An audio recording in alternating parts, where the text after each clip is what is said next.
check this out. Go ahead, Omar. I just had a couple of scheduling questions. Yeah, you mentioned sure. FEMA administrators going to Arkansas. How about the president? Will he be visiting any of these states that are impacted? Oh no.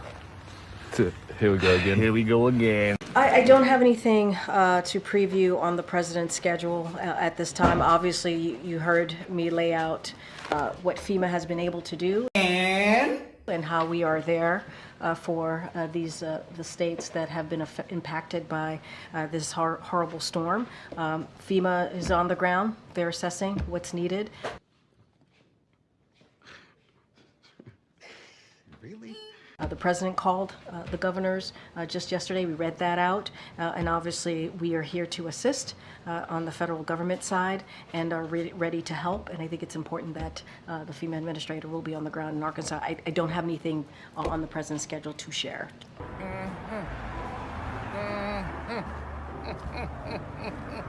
And the former president's trial is coming to an end, and there should be a verdict maybe in a matter of days. Will the president be commenting, delivering any sort of remarks on the verdict? It's about to go back. I'm going to be super mindful here, as I always am, when it comes to especially this it's an ongoing case, and also, as you all know, obviously the former president is a presidential candidate. Okay. I'm just not going to comment on that. I'm not going to speak to an ongoing case and to someone who is a candidate for 2024. Go ahead. I know I have to wrap up. Go ahead. Thank you. The New York Times reported over the last few weeks that two different flags associated with the January 6th attacks on the Capitol flew outside Justice Alito's home. That's right. Two different homes. Does the president believe that Justice Alito should recuse himself from any cases related to January 6th or otherwise take any ethical actions related to this reporting? And here we go. So look, as it relates to any ethical actions, that's for the courts they have to deal with that. And so any recusals, that's subject to the Supreme Court. That is something for them to decide. Are you serious? And as it relates to any investigations, that's something for Congress to decide. And so that is something that they need to focus on. We have said, and I have said from here, and this is something that the president believes when it comes to the American flag, it should be held and be treated sacred, in a sacred way. Okay. We just honored,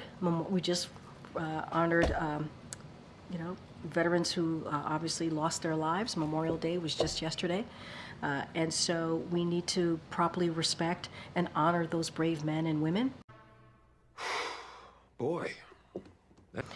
And who have defended our country for generations. And so it should be, American flag it should be held sacred. And that is our view. Anything else, obviously, that is for the court or Congress to decide.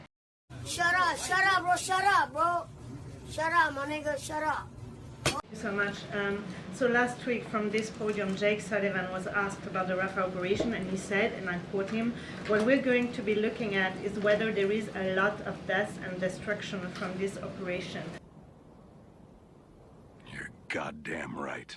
So if what happened this weekend doesn't qualify as a lot of death and destruction, how would you describe it, and how would you quantify what a lot of death and destruction in Rafah is? Oh shit!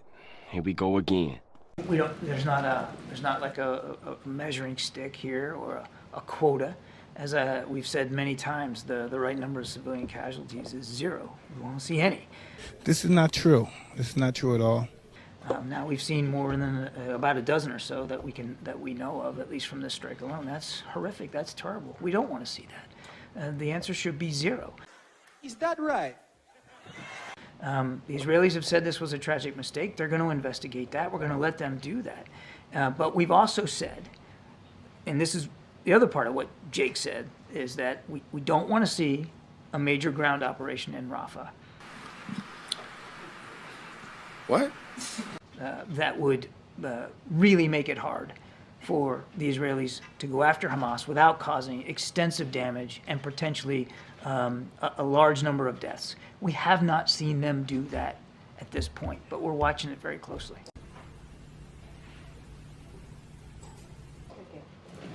Admiral, you've said repeatedly that the U.S. doesn't want to see a major ground operation in Rafah, but Israeli tanks just moved into central Rafah. How is that not a major military operation? Look at this. Somebody come look at this. Again, I don't want to talk about Israeli Defense Force operations, but my understanding is, and I believe the Israelis have spoken to this, that they are moving along something called the Philadelphia Corridor, which is on the outskirts of the town, not in the town proper. What? Bro, what are you talking about, man? That's what the Israelis have said. We're not on the ground. Gabe, we're not there. I mean, you know, we don't have troops that can look at every single soldier and where they are. We're going based on what the Israelis are telling us and what they're saying publicly and what we're able to discern as best we can.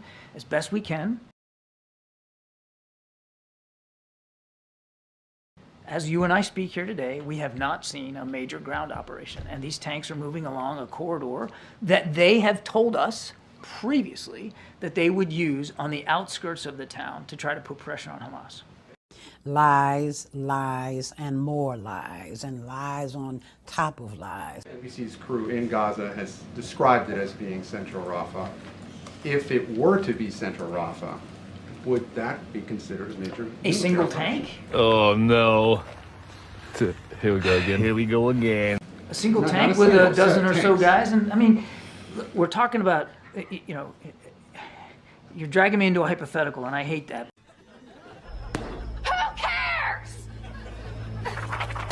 But one tank, one armored vehicle does not constitute a major ground operation. Now, I'm not saying that that's what's going on right now. What I'm telling you is what the Israelis have told us about what they're doing.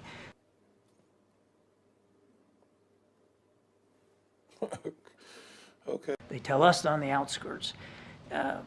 A major ground operation is, you know, thousands and thousands of troops moving in a maneuvered, concentrated, coordinated way. Against a variety of targets on the ground, the kinds of things we've seen, we've done ourselves. That's what we're talking about here. Oh, okay. And then one last thing on a strike today, at least 21 people killed in a strike that hit a tent encampment in southern Gaza today. What's the U.S. response to that? And here we go. We can't verify those reports. The Israelis are saying publicly that there was no such strike, so I'd point you to them. I can't speak to it. Shut up, bro, shut up, bro. Shut up, my nigga, shut up.